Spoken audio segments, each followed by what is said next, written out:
Okay, we got the cotter pin off the end. There's the cotter pin, and there's the 4 washers. Keep track of the washers where they're positioned on that shaft.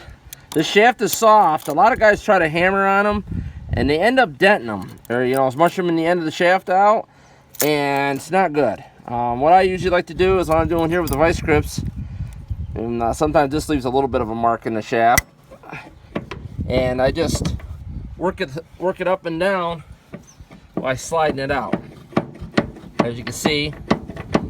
And I use a lot of penetrating oil, and then sometimes you go back and forth and just keep soaking that shaft. You can see it's coming out slow but sure. And we'll spray some more penetrating oil.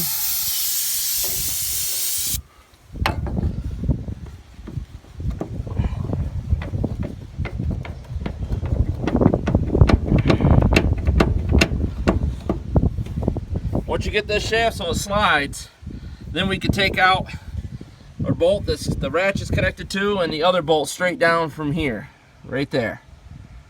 Take those 2 bolts out, and this will let this whole bracket move.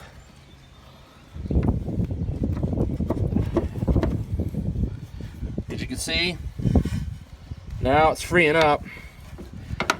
A lot of guys try to cheat by taking the bolts out of here, try to pry this over. They always end up breaking it here, or they break out the casting here. Right there on this other end, they'll break this casting out. If you see that, that means somebody tried to shortcut it. There is no shortcuts to this baler. This is the way you got to do it, and to get it out, to change it.